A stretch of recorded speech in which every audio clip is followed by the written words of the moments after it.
যদি বন্ধ না করেন, যদি আপনি যদি এই বাংলাদেশে আজকে যেভাবে হিন্দুদের উপর আক্রমণ করছে অবিলম্বে বন্ধ করুন, তা না হলে আগামী দিন কিন্তু ভয়ঙ্কর পরিস্থিতি অপেক্ষা করছে। কারণ আমাদের ধর্মে আমরা চলে যাব। স্যার, আমরা যেহেতু আমরা শান্তিপূর্ণভাবে করছি, আজকে হয়তো আপনার একটু সমস্যা হচ্ছে, সামান্য একটু আপনাদের এই সমস্যাটা একটু মেনে নিন। কারণ এরপরে কিন্তু কলকাতা শহরে দেখেছেন তো, যখন ওই এসে রেড রোডে যখন নামাজ পড়ে ঘন্টার পর ঘন্টা, তখন কিন্তু পুলিশ কিছু করতে পারে না।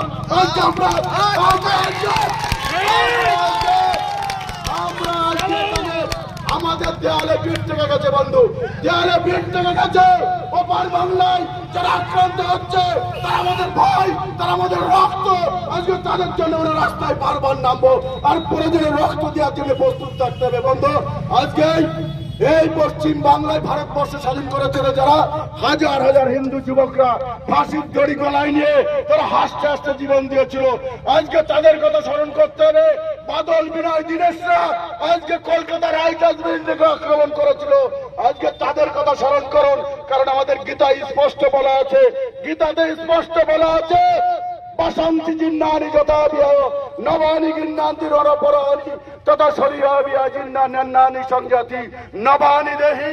অর্থাৎ গীতায় বলা আছে, আমার এই গায়ে যে বস্ত্রটা আছে এটা যখন পুরাতন হয়ে যায় এটা আমি খুলে ফেলি, আবার যখন আমি একটা নতুন বস্ত্র পরিধান করি।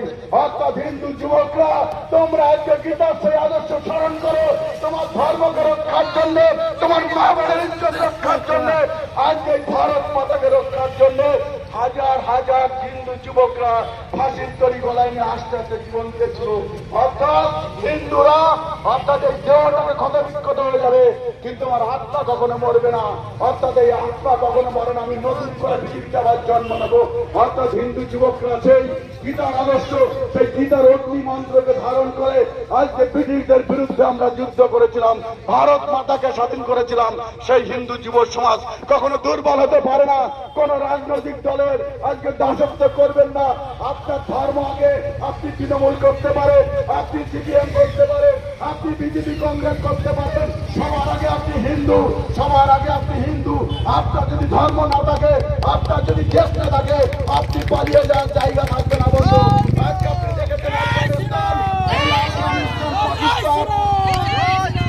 আফগানিস্তান পাকিস্তানও কিন্তু পরিস্থিতি আপনারা দেখেছেন, সেখানে আফগানিস্তান পাকিস্তানে হিন্দু মারতে মারতে শূন্য করে ফেলেছে।